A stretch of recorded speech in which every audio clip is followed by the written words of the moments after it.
All right, we're back again with Phil. Thanks for joining us. He's got some more questions, and I know we took some from the questions from the channel. From Phil being a northerner looking for a home here in Florida, I want to get some more insight into what makes you choose Florida, what's on your mind, and what's going to make you help make you a decision.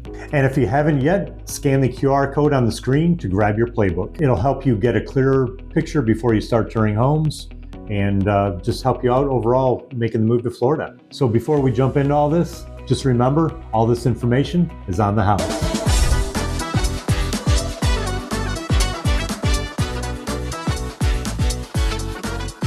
All right, so I'm going to ask you a couple Orlando-specific questions because it's what I'm interested in. Of course. What areas around Orlando are you seeing the most new construction?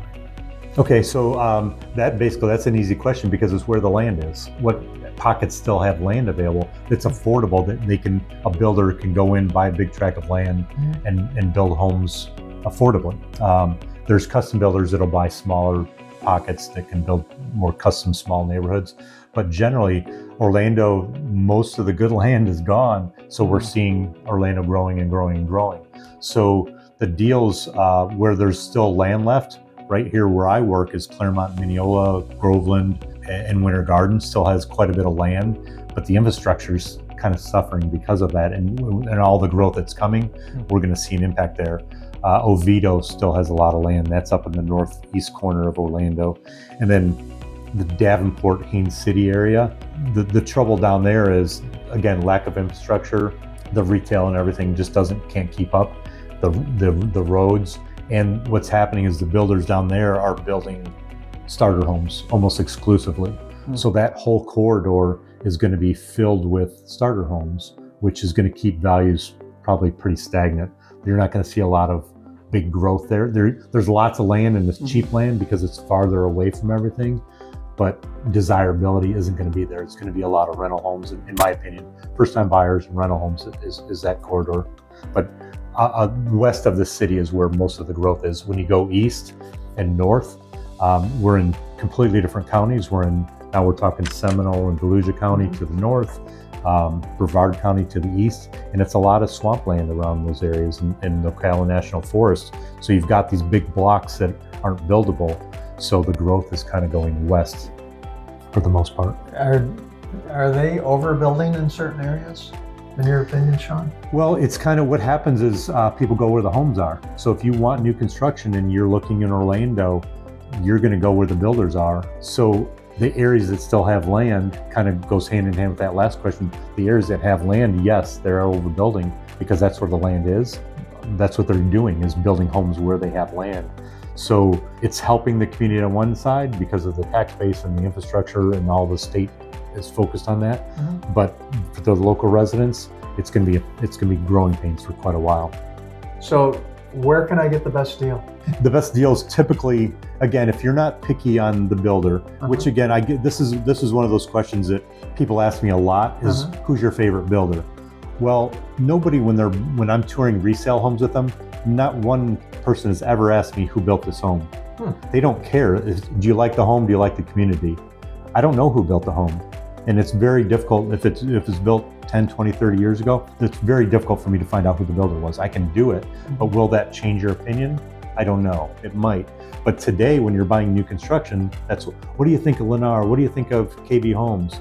Well, they build a good home for the most part. Some they might cut corners, they might not put, as many features, or, it might be more cookie cutter, but how much does that really matter to you?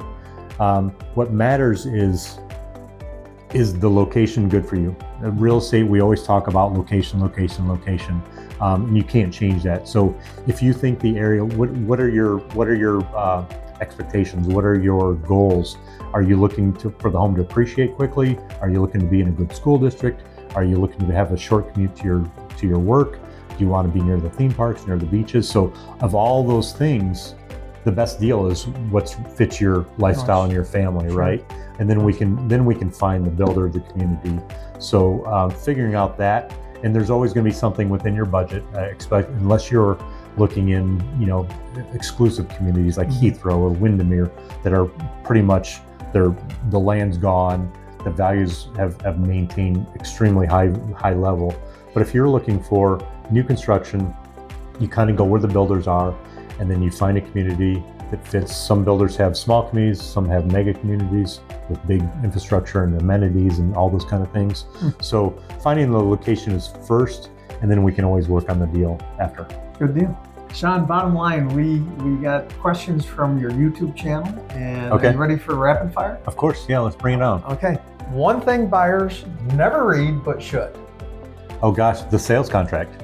If you're buying a resale, our contract is about 13 pages long. If you're buying from a builder, it could be 70 or 80 Ooh. pages long. And I don't, because every builder has their own. So you're not going to understand a lot of it, and a lot of it isn't going to necessarily pertain to your deal, but it has to be in there, just like coffee warning on a fast food coffee. It has to be there because somebody got burned along the way. So the contract has a lot of filler in it. So I advise you to go over it and not go into everything blindly. Good advice. Spec home or custom build, which wins right now? Oh gosh, spec homes, because they're ready now, they're move-in ready, and they're offering incentives. Custom builders are almost never going to be a deal for you unless you have the money to do it, and the time and the patience, and want to pick out every detail of the home. Spec homes are the way to go all day long. Okay, last one. Best time of year to buy new construction in Orlando? Time of year, typically I'm going to say probably towards the end of the year, because most of them are publicly traded and they want to make their stockholders happy. But it depends on if another thing, maybe not the time of year, but buying in early in a community when it first opens up, being the first one to buy, because that you're going to get that appreciation. So if you can time of the year and a new community, that's what I would say. Buy at the end of the year in a new community. Great. Okay, Phil, so one thing I always do with my guests, my channel's called On the House, and I always kind of give my viewers a little chant. So will you do that with me? Sure. All right, so as always, this information is on the house.